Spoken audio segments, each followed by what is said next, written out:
Hello everyone. Today I'm going to show you how I changed a RJ45 connector on the end of a network cable like this one. The lock is broken off on this one, so it needs to be replaced. There is no fixing the lock. You need to replace them.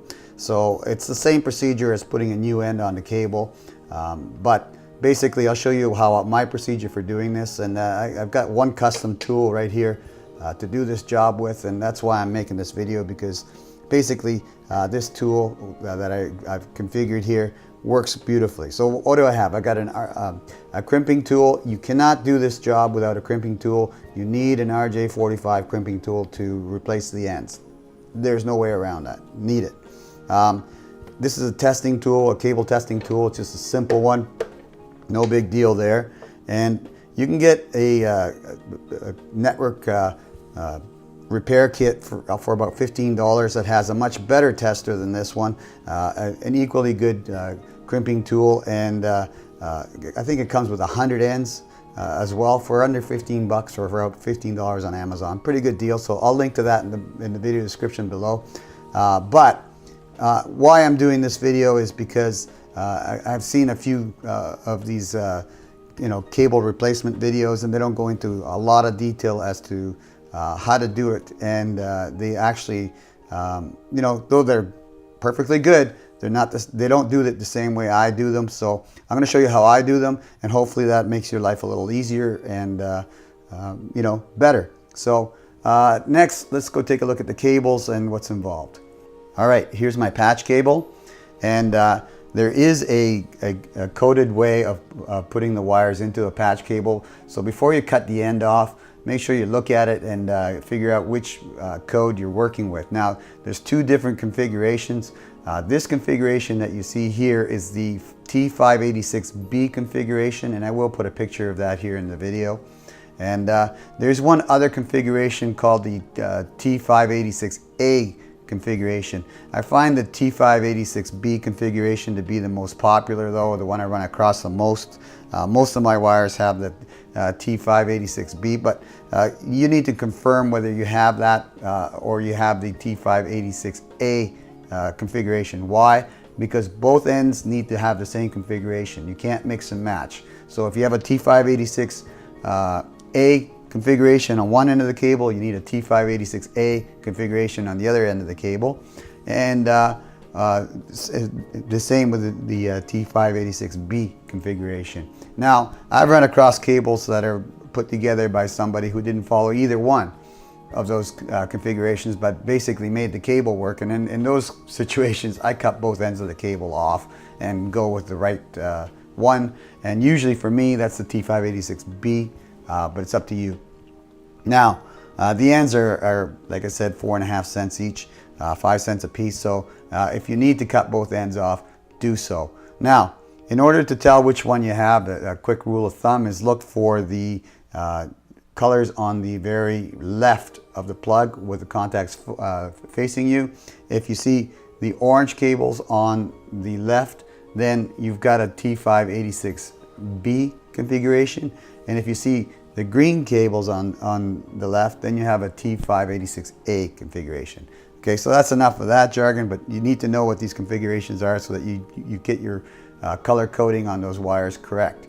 You need correct color coding. So like I said, I'll post a diagram here. You can Google it and you'll see 1,000 diagrams of them as well, so that you can get this clear. But problem with my cable here is, as you can see, the locking tab broken right off. So, and that happens when you use it a lot, pulling it in and out of a router or whatever, or through a wall, or whatever. They're a plastic piece and they do break off. So basically there's no repair for that. We need to cut the end of this cable off and replace it with a new one. So I'll show you how I do that. My crimping tool has a cutting blade on it. If you don't have a cutting blade on your crimping tool, I would suggest using a box cutter blade, because those are usually the best, or actually a box cutter, and cut the cable cleanly with that. I don't find wire cutters do a very good job of actually cutting these cables, so a nice sharp blade on a box cutter will do it. So I'm just going to use my cutting blade here If you can see it, it's right there, but basically what I'm going to do is put it through the cutter here and cut the head right off of that. So pretty basic here, just ta-da. Now we've got the defective or broken locked head here off of there. So get rid of that. We know we're dealing with a 586B pinout configuration, so we don't need to worry about the colors. I mean, you could just use the cable here and follow it looking at the colors on the cable and doing it that way if you wish. But again, I've got the diagrams, I've got them on this video, plus you can get them on a laptop or on a computer and look at them that way, or print them out, whatever you need. So stripping the cable, you see that you need at least enough to go to the end of the jack to make it work, but I mean, you're dealing with such little amount of cable. If you just strip that amount off, that you'll have a really hard time handling the wires and getting them all correctly. You can actually go a lot longer, get your wires correct, and then actually chop off the excess. So that's what I'm going to do. So I'm going to strip it back about 1 inch or so, maybe 1.5 inches, and I'll show you how to handle that afterwards. Okay, so I'm using the stripper part of this tool. I mean, you can use whatever you got if you don't have this tool. So and you want to be real careful when you're stripping. You don't cut the actual inside wires, insulation on them either, because you can actually damage the wire by going too deep. So I go real gentle on that process. So let's just try it here and see what we get. Put it into the stripper portion there, and I don't even squeeze it really tight. I just put it close to it, and then I go around a circle, and then you see that I've got a bit of an edge there. And once you get the edge, what you need to do is just basically, if you want to, once you've got a cut on the insulation, I find on these wires, if you just turn it like this, you see that it splits really nicely. Okay, so that tool actually helps a lot. But there's our cables out, and all the colors and all the wires are out, and I got a good long length on those. So next we're going to untwist them and then put them in the correct order. All right, there's a nicer, closer view of that. So basically what we're going to do is untwist all the twisted pairs. There we go. And you want to straighten them out as much as you can. So we're going to go with all of them and do that. Pretty straightforward, just straighten them out. Untwist them, straighten them out. And straighten them out by just pulling on them and doing something like that with them, okay?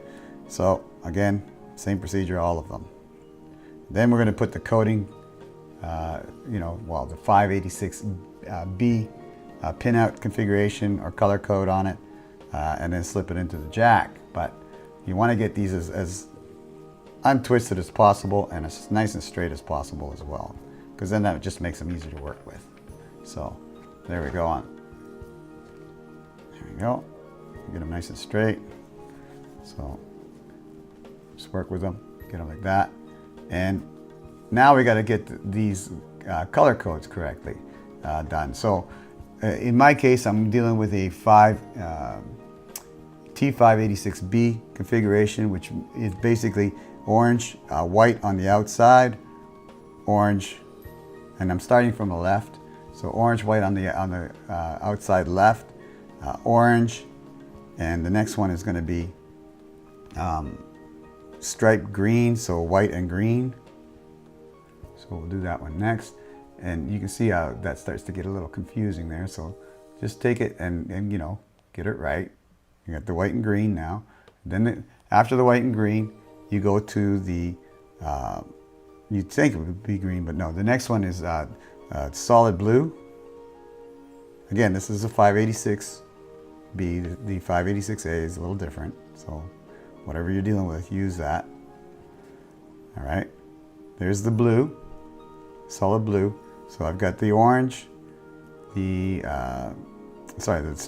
white and orange, the striped green, solid blue, striped blue, then the green, as you can see. All right. And then the next one's going to be the striped brown, or the white and brown, and then the brown. Now you can see how this is going to be a pain in the butt to keep these wires from coming apart, right? Or getting tangled up, or the order changing. So basically what I do at this point is I take my forceps, and I'll show you how that works here. They're basically locking pliers. And I lock them down in the right configuration so they don't move around. And then I can straighten them out and get them nice and straight and good. So now I'm going to take my forceps here that I showed you earlier and pinch them down like so. Now, at this point you can lock it down. So I'm just going to use the first clip on my forceps to lock it down. Don't go any heavier than that. And you can see that it gets a good grip on them and holds them steady right there. Okay, so you saw earlier that I had a rubber band on here. Well, the rubber band's there because what happens is that if you need to take the lock off, these things have a tendency to pop open. And I'll show you that here on my other pair. Okay, that's locked down. And when you unlock them, they have a tendency to, you know, pop out and basically do this, right? And then all your wires are out because your jaws are wide open. So I put the rubber band there to, you know, give me some sort of grip when they're not locked. In other words, they still press them closed when they're locked, not locked or clipped down, like so. But this tool makes my life really, really nice. So I've got them all crimped down here or locked down in the jaws, as you can see. And now I can just fool around and get them nice and straight. So at this point, I'm making sure that I've got them all correctly coated. And I do. So at this point, we're ready to cut the excess off here. Now, notice that these aren't all that straight, so I'm going to straighten these out and then we'll come back to it. So there I've got the coating correctly done. I've got the cables fairly straight. They don't have to be super straight, you know, there's fairly straight there. And they're going to stay in that position or those positions because I'm actually still have it locked in the forceps here. So they're not going anywhere. And at this point, I'm just going to cut the excess off and then we'll insert it inside the jack, okay? So what you want to do is figure out, hey, well, whereabouts do I got to be on that jack to make that happen? So, you know, put it up like this and then, you know, you're more or less ready to go by cutting it, you know, exactly where it matches up. Now, the installation's a bit of a trick too. This installation can actually be moved forward and backward on the wire as well. So don't worry too much, because if you're off a bit or you've got too much wire, just push the installation up like this and you know, you can deal with it. And as I said earlier, the installation does need to go inside the jack and be locked down, okay? And I'll show you a close-up of that after we cut the excess off here. So let's just cut the excess off. All right, so I've got a cut there and it looks pretty good. The order is correct. Got a little excess on that side here. I want to get it as straight as possible. There we go. But it doesn't have to be super straight, just fairly straight like that is good enough. And at this point, what we're going to do is put the jack on. Again, this is where this tool that I'm using, the forceps, to me is super. Now, the pinout is with the actual contacts facing you, so basically slide the wires in. And you'll notice that the actual jack will actually organize the wires for you once you get it in far enough, okay? So at this point, darn, let me get this a little further out, like so. See, you can pull the insulation out, move your forceps back a little bit, and then cramp it, you know, clip it all down again. Now verify that you've got the colors correct and put it in the actual RJ45 jack. So I'm going to do that. They look right, and they do, and we'll move forward. Okay, I cleaned up the end a little bit more. I had it fanned out a little too far, but there we go. We have all the wires correctly aligned. I'm going to take my jack here and slide the wires inside it, like so. And at this point, you can see how nicely that tool is helping me. And I'm just going to release the tool at this point. Push the wires in the rest of the way, like so. There we go. And make sure, I mean, I'm squeezing hard on the wires and I'm pushing them right to the very end of the contacts here. So I'm going to force that, you know, by using a lot of force and pushing them right to the end. I want to squash them all the way to the end And you can verify if they're all at the end here by looking at the end here. And it looks like they are. And the next thing you want to do here is this insulation. You'll see there's a little triangle piece right here. That insulation has to go beyond that. So you can slide the insulation further in there just by pushing on the insulation and not gripping the wire hard. And that's what I'm going to do here. Just slide it like that, like so. And that actually helps get the wires all the way to the end of the wire cable as well. Okay. And the reason you want that is because this crimps down.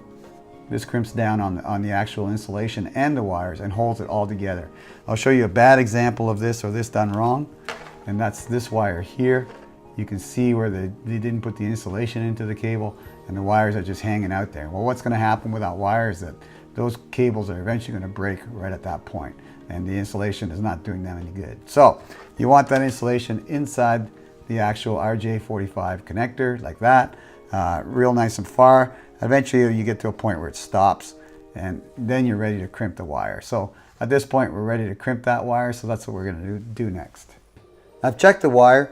I've verified all the wires go to the very end of the actual jack, and that I've got the insulation far enough. As you can see, the black is way past that crimping lock here. Looked at both sides to make sure my color coding is correct, and it is. So let's crimp it down with the crimping tool. Again, you can't do it without this, so definitely you're going to need one of these. So we just put it inside the tool like so, and then squeeze it down.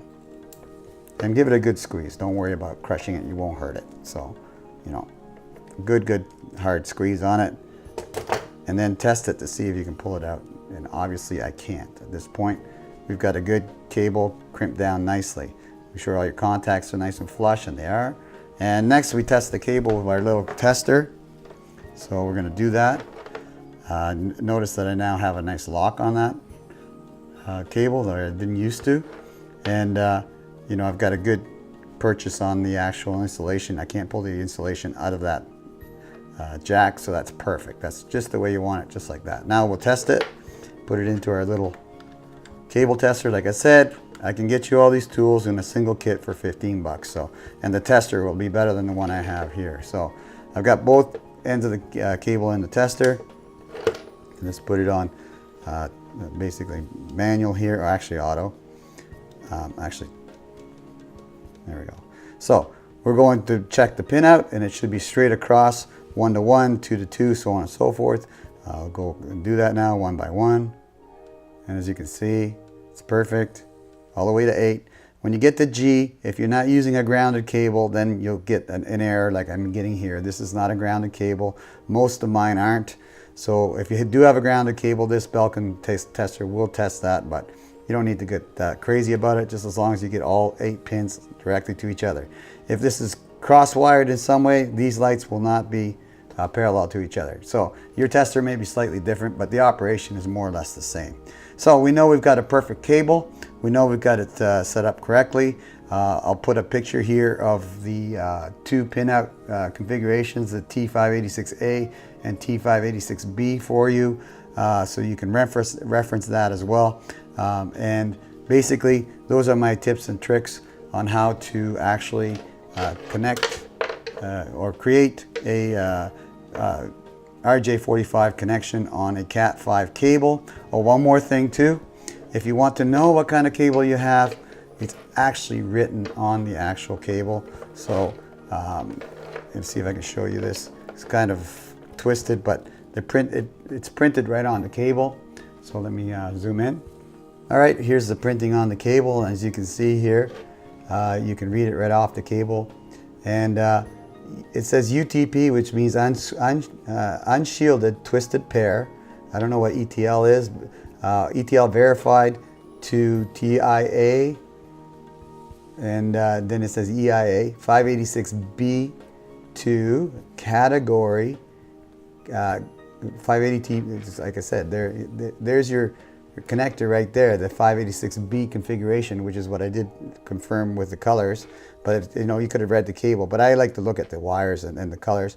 It says category 5E patch cord. Now, not all of them have that printing on them, but you know, the nice ones do. So if you don't find the printing on them, well, just go by the end of the cable and the color on the cable. I always go by the color on the actual jack itself. I don't, you know, though it's nice that it's on the actual cable and helps you to find out, hey, is it a CAT5E? In this case, it is a CAT5E patch cord. So, you know, check for that as well. That's it for my video. Thank you very much for watching. If you like this video and it helped you out in some way, do me a favor, click on the like button right down here. And, you know, if you wish to subscribe to my channel, just click on this link up here. And that should subscribe you to the Richard Lloyd channel, or Richard Lloyd USA channel. Okay, again, thank you very much for your time and watching.